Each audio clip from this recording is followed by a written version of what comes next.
There will not be a change of government. There will not be $387 billion of extra taxes. There will not be an unknown number of jobs lost, extra billions of taxes spent, and even higher power prices thanks to a reckless and futile climate gesture. And people like me won't be thrown into jail for pointing out the lunacy of the Greens. And you know who deserves the credit here, don't you? We'll go through a few of them, including ScoMo, of course, in just a moment. But the real victors here are you. Mainstream Australians have once again proven that they are much smarter than the pundits and the so-called elites who make up the political media class.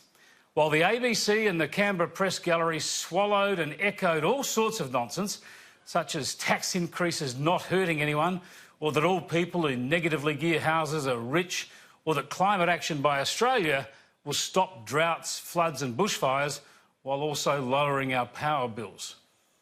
This nonsense was accepted by much of the media who were cheering for Labor, but it didn't fool mainstream voters. You saw through, as you tend to do. Scott Morrison's campaign was pretty much flawless, and his acceptance speech last night was pitch perfect. I was happy enough to be there. And it went right down to the way he returned serve on Labor's thinly disguised attacks about his faith during the campaign. ScoMo doubled down by talking about miracles. I have always believed in miracles.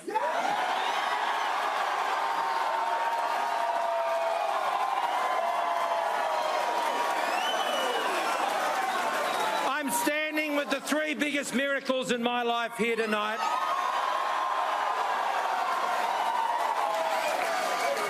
And tonight we've been delivered another one. With Malcolm Turnbull gone and sadly last night also Tony Abbott gone, ScoMo has a real chance now to refashion the Liberal Party and re-energise his government in a new era. Bill Shorten, of course, is finished. As I wrote on the weekend, he seemed to shrink and diminish throughout the campaign, even as the media was talking him up. And what about the ABC, Nine media types and most of the press gallery, the love media, as I like to call them? They seem pretty glum. So, time to bring in the panel now. Nikki Sava, David Crowe and Patricia Karvelis. And, well, it seems everybody accepts it was a miracle, which means nobody saw it coming. Nobody saw it coming? Well, it was hardly a lay-down misère, but wasn't it always on the cards? Not according to the ABC and most of the media. So last night and today they went looking for someone to blame. And as they've done before, they went for the pollsters. But it's a terrible result for Labor, probably because the polls were predicting a Labor win. It's a bit of a spectacular failure of opinion polling. Should anyone trust an opinion poll ever again? This is a shambles when it comes to the opinion polling. This has been the greatest information fail in many, many years. Arthur, if news poll is so ropey, is it time you guys stop sacking your leaders based on it? Well, we've changed the rules. Something's happening here, and I think I know what it is. It is so far an extraordinary result for the coalition. They have the scent of victory in their nostrils. So there you go. Apparently, all we can expect from those commentators is to get the polling out and read it aloud. As if a couple of weeks of 49-51 polling wasn't enough to convince anyone that it was going to be close. What more did they want? It seems they just don't want polling to guide their analysis. They want someone to actually predict the future for them. It makes you wonder how other people manage to analyse the very same issues, the very same events, and read the very same polls, yet somehow give audiences a much better idea of what might be unfolding. When you look around the seat of the state of Queensland, I can't see where tonight you'd really stick your money on any Labor candidate to win a seat. Peter Dutton. They said they were going to knock off Dutton and Dixon. They've thrown every single thing at Dutton. My understanding is it's tight, but he's comfortable and will most probably win the seat. So that leaves you with New South Wales and Victoria. Well, you go to New South Wales, the Liberal Party will win Wentworth, the Liberal Party will win Lindsay, and in other seats where I noticed those comments about Gilmore, and that's very interesting because I had thought that the coalition there were most probably going to get over the line. So that's a very interesting poll. But where else are Labor going to pick up? The alternative is they had to go into Dobell and on the Central Coast and sandbag Dobell. Yes, and you made this point the other night. Shorten is going into Labor seats. Now, you and I have conducted these campaigns. You don't see your leader going into your own seats in the last couple of days. They're always heading into seats that they're wanting to win. Bill Shorten's heading to seats that he's trying to hang on to. It really is a series of by-elections around the country. This doesn't feel like a national campaign in the sense that there's a national swing on. I go back to previous elections. You can feel the swing in 07. I could feel the swing coming in late in 2004. I remember well the swing in 2001. It's not like that now. This will go down to the wire in all of these seats that you've picked out. Scott Morrison has managed to channel the Liberals back to their central values and to highlight the contrast between the parties. And he's gaining on Shorten every hour, every day.